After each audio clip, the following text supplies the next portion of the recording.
मित्रों, जब हम गायत्री मंत्र की साधना करते हैं तो उस समय हमें अपने मन को, अपने हृदय को पूर्ण रूप से खाली रखना चाहिए।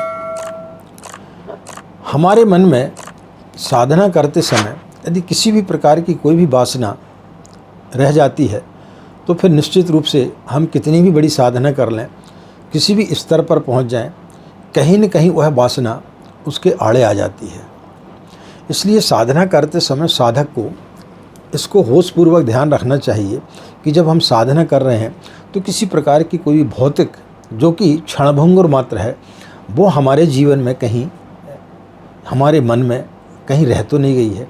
यदि वो रह जाती है तो फिर व्यक्ति चाहे मोक्ष की कामना करे या स्वर्ग की कामना करे, स्वर्ग या मोक्ष व्यक्ति को मृत्यु के पश्चात मिलता है या नहीं मिलता है ये तो पता नहीं, लेकिन इसी जन्म में व्यक्ति किस प्रकार से अपने आप को संन्यस्त महसूस कर सकता है या स्वर्ग जैसी अपनी ज़िंदगी जी सकता है, तो उसको किस प्रकार से हम जिएं, इसी संदर्भ में आज हम आपके लिए इस वीडियो के माध्यम से बताने के लिए जा रहे हैं। आशा है यह जानकारी आपके लिए काफ़ी लाभप्रद होगी। राधे राधे, जय श्री कृष्णा, नमस्कार। मैं आचार्य पंडित गिरीश बारोलिया। गायत्री महामंत्र। ओम भूर्भुवः स्वाहा तत्सवितुर्वरेण्यं भर्गो देवस्य धीमहि धियो यो नः प्रचोदयात्। अखण्डमण्डलाकारं व्याप्तं येन चराचरं तत्पदं दर्शितं येन तस्मै श्री गुरवे नमः, तस्मै श्री गुरवे नमः। मित्रों, जब हम साधना करने के लिए बैठते हैं तो हमारे मन में कई प्रकार की विकृतियाँ आती हैं, कई प्रकार की वासनाएं हमें घेरे रहती हैं। तो जब तक हम अपने मन को खाली नहीं करेंगे, हम अपने हृदय स्थल को खाली नहीं करेंगे, तब तक हम जो चाहते हैं कि हमारी आत्मिक उन्नति हो, हम स्वर्ग जैसे वातावरण में जिएं, मोक्ष की हमें प्राप्ति हो, तो वो सब कुछ आपको नहीं मिल पाएगी। इसी संदर्भ में आज हम आपको अपनी बात को एक प्रसंग के माध्यम से कहेंगे तो शायद आपको बड़े जल्दी समझ में आएगा। एक तपस्वी था, वो जंगल में तप कर रहा था, आंख बंद किए हुए निरंतर बैठा रहता था। एक लकड़ी बीनने वाली युवती रोज़ वहाँ पर आती थी और उसको देख करके उसको दया आती थी, तो वो कुछ जंगली फल फूल लेकर के आती थी और पत्तों का एक दोना बना करके पानी वहाँ भर करके रख देती थी। वह तपस्वी जो है वो जब उसकी तंद्रा खुलती थी तो वो उनको ग्रहण कर लेता था। यही उसकी दिनचर्या में था। धीरे धीरे उसकी साधना बढ़ती गई और उसने फल और जल का भी त्याग कर दिया। वह नित्य उसको रखती, लेकिन वो व्यक्ति उनका सेवन नहीं कर रहा था, उसने उनका भी त्याग कर दिया था। धीरे धीरे उसकी साधना बहुत ज़्यादा बढ़ी। इंद्र जो है भयभीत हुआ कि कहीं यह इंद्रासन की कामना तो नहीं कर रहा है। तब उन्होंने उस युवती के अंदर इस प्रकार का एक तेज पुंज भेजा कि वह युवती देखने में बहुत ज़्यादा सुंदर लगने लगी, एकदम से अप्सरा जैसी हो गई। तो जब वह युवती जल लेने के लिए गई तो उसने जल में अपना प्रतिबिंब देखा तो वो भी देख करके दंग रह गई। शरीर वही था, चेहरा वही था, लेकिन एक ऐसी आभा मंडल उसके चारों तरफ छा गई थी कि वो व्यक्ति को आकर्षित करती थी, देखने में अद्वितीय सुंदर हो गई थी। साधना करते करते एक दिन उस तपस्वी की तंद्रा टूटी और उसने उस युवती को बोला कि अब मैं अपनी तपस्या को और बढ़ाने के लिए आगे जाना चाहता हूँ, हिमालय में जाना चाहता हूँ। उस युवती ने बोला ठीक है, लेकिन जैसे ही उसने उस युवती को देखा, अद्वितीय सुंदर थी। इस प्रकार की सुंदरता उसने कभी अपने जीवन में नहीं देखी थी। थोड़ा सा विचलित हुआ। रात्रि में उस युवती को अपने ऊपर खुशी भी हुई कि मैंने इसे जीत लिया, और थोड़ा दुख भी हुआ कि मैंने इसकी साधना में रुकावट पैदा की।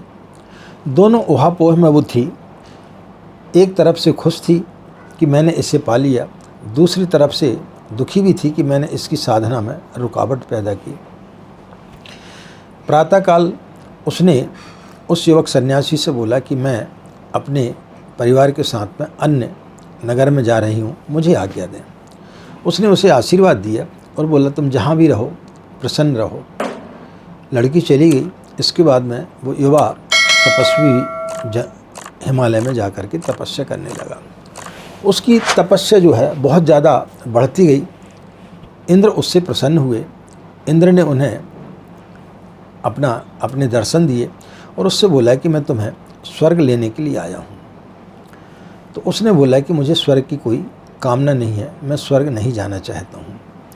तब इंद्र को लगा कि इसने इतनी तपस्या की है और वो भी स्वर्ग की प्राप्ति के लिए की है, लेकिन यह व्यक्ति आज स्वर्ग नहीं जाना चाहता है, तो शायद हो सकता है यह मोक्ष की कामना कर रहा है। तो उसके चरणों में वो झुकने ही वाला था कि उसने बोला कि आप मोक्ष की कामना करते हैं क्या? तो उस युवक सन्यासी ने बोला कि नहीं, मैं मोक्ष की भी कामना नहीं करता हूँ, मैं यहीं पर रहना चाहता हूँ और मैं आपसे सिर्फ इतना निवेदन करना चाहता हूँ कि जो लकड़ी बीनती थी वह युवती कहाँ है, मैं उससे शादी करना चाहता हूँ। तो इंद्र को बड़ा आश्चर्य हुआ कि इसने इतना ज़्यादा तप किया सिर्फ उस लड़की को पाने के लिए किया, जबकि यह स्वर्ग जा सकता था, मोक्ष की प्राप्ति कर सकता था।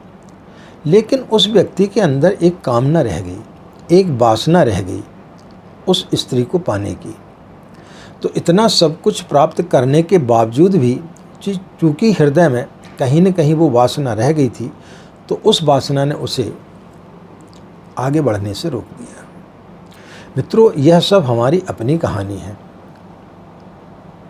जब हम साधना करते हैं तो हमारे अंदर किसी न किसी प्रकार की वासनाएं जरूर रहती हैं। कोई धन चाहता है, कोई वैभव चाहता है, कोई मकान चाहता है, कोई वाहन चाहता है, कोई लड़की की अच्छी जगह शादी चाहता है, कोई अच्छी कन्या चाहता है।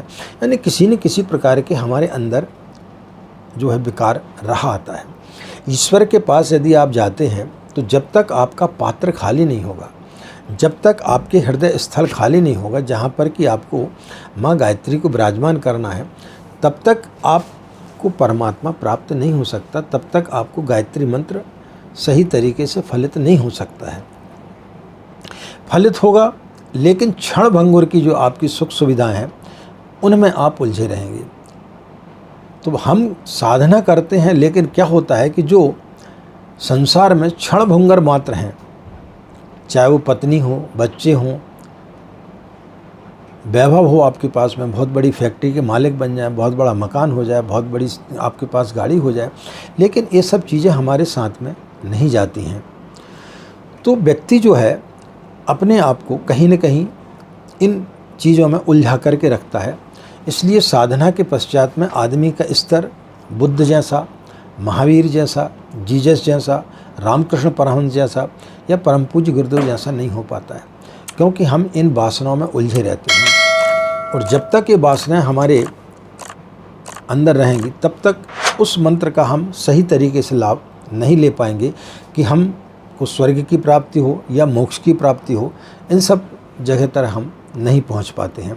तो मित्रों, जब भी हम साधना करें तो निष्काम भावना से करें, अपने हृदय को पूरा खाली करके रखें, किसी प्रकार की कोई भी कामना उस समय हमारे मन में ना रहे, तो फिर निश्चित रूप से आपको गायत्री मंत्र आशातीत तरीके से आपको फलित होगा। आशा मित्रों यह जानकारी आपके लिए अच्छी लगी होगी। इन्हीं कामनाओं के साथ में कि आपका दिन मंगलमय हो, आप लोग खुश रहें, मस्त रहें, माँ गायत्री की असीम कृपा इसी प्रकार आप लोगों पर बनी रहे। आज की बात समाप्त, हमें आज्ञा दें। नमस्कार, ओम शांति।